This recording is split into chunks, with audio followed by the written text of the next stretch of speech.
భారత్ పాక్ మధ్య ఉద్రిక్తతలపై పలు దేశాలు ఆందోళన వ్యక్తం చేశాయి. ఇరు దేశాలు సంయమనం పాటించాలని సూచించాయి.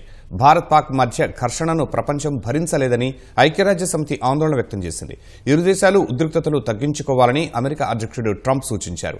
రెండు శక్తివంతమైన దేశాల మధ్య యుద్దం ఎవరూ కోరుకోరని పేర్కొన్నారు. పాక్పై భారత్ దాడి చేయడం విచారకరమని చైనా ముసలిక నీరు కార్చింది. అటు ఆపరేషన్ సింధూర్ గురించి పలు దేశాల భద్రతా సలహాదారులకు జాతీయ భద్రతా సలహాదారు అజిత్ డోబాల్ వివరించారు.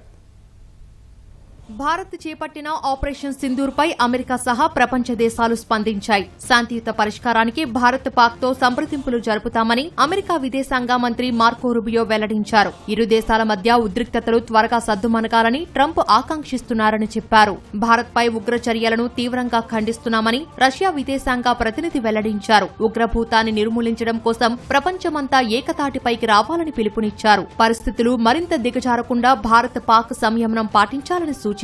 శాంతి చర్చల ద్వారానే భారత పాక్ సమస్యలు పరిష్కారమవుతాయని హితవు పలికారు. పాక్ ఉగ్ర స్థావరాల ధ్వంసంపై స్పందించిన చైనా పాక్ పై భారత్ దాడి చేయడం విచారకరమని మొసలి కన్నీరు కార్చింది. ఇదే సమయంలో అన్ని రకాల ఉగ్రవాదాన్ని వ్యతిరేకిస్తున్నట్లు తెలిపింది. శాంతి స్థిరత్వం కోసం భారత్ పాక్ చొరవ చూపాలని, పరిస్థితిని సంక్లిష్టం చేయకుండా సంయమనం పాటించాలని పేర్కొంది.